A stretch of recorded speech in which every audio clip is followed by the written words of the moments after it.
म्हणजे स्वतःला कधीही कमी लेखू नकोस. माझं सुद्धा स्थान या कुटुंबामध्ये महत्वाचं आहे. माझ्यावरती कोणतरी 2 मुलं अवलंबून आहेत, माझे पती देव, माझी सासू सासरे, किंवा कुटुंबाचं जे कुटुंब किंवा घर पण जपणारी ही बाई पाहिजे.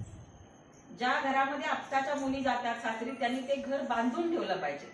प्रत्येक नात्याला महत्व दिलं पाहिजे आणि ती नाती जपून हा समाज डाळिंबाच्या दाण्यासारखा एकत्र ठेवण्याचं काम हल्लीच्या मुलींनी केलं पाहिजे. गरज आर्थिक सक्षमतेची.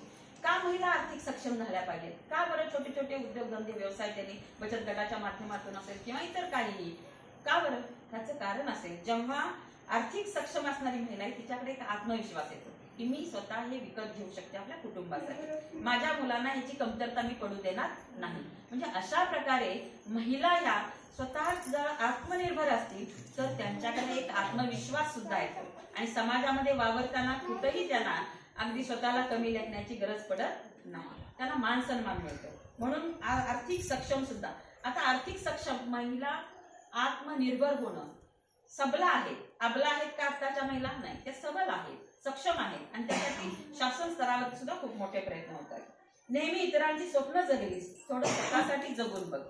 महिला काय करतात बरं? उठल्यापासून फक्त कुटुंबाचा विचार करतात, स्वतःचा जास्त विचार कधी करतात का? स्वतःच्या आरोग्याची हेळसांड होते, स्वतःला दुर्लक्ष करतात, पण सगळा वेळ कोणासाठी देतात? कुटुंबासाठी.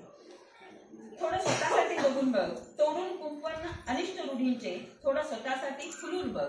अनिष्ट रूढी परंपरा पूर्वी असायच्या, पण हल्ली नाही. पूर्वीच्या सासवा जाच करायचा सुनांना, पण हल्ली नाहीत करत. आणि आता हल्ली उलट काय होतं, बऱ्याचशा सासू सुनांचं संबंध चांगले आणि ते गरजेचं आहे कुटुंबाच्या प्रगतीसाठी. आकडा वाढला अत्याचारांचा, रणरागिणी आठवून बघ. ज्या वेळेला समाजामध्ये मुलींच्यावरती अत्याचार होत आहेत त्यावेळेला स्वतःमध्ये जातीची राणी, बरोबर, म्हणजे आत्मनिर्भर होण्याबरोबर रणरागिणी सुद्धा झालं पाहिजे. प्रसंगी प्रतिकार करण्याची शक्ती आपल्याकडे पाहिजे. अन्यायाला वाचा फोडून हक्काचा उठाव करून बघ. म्हणजे अन्याय जर होत असेल तर तिथं हक्काचा उठाव तुम्हाला महिलांना करता आला पाहिजे.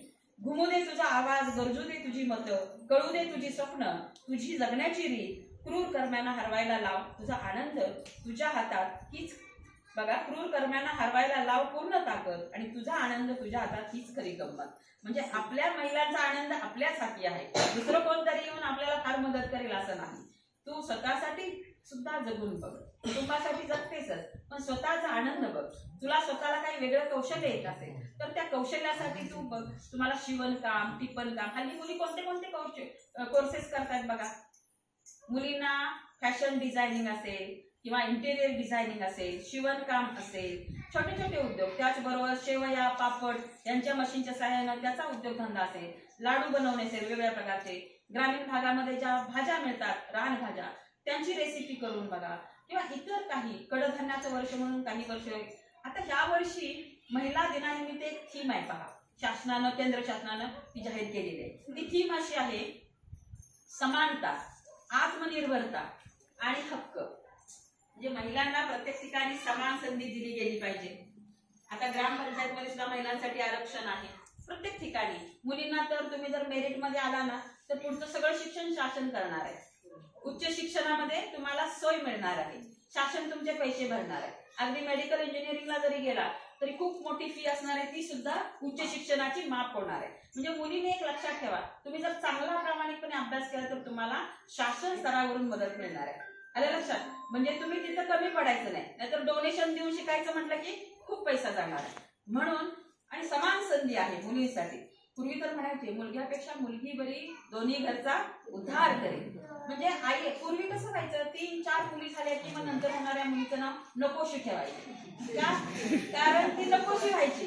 आणि त्याचं कारण पण अशी होती, का नकोशी वाटायची?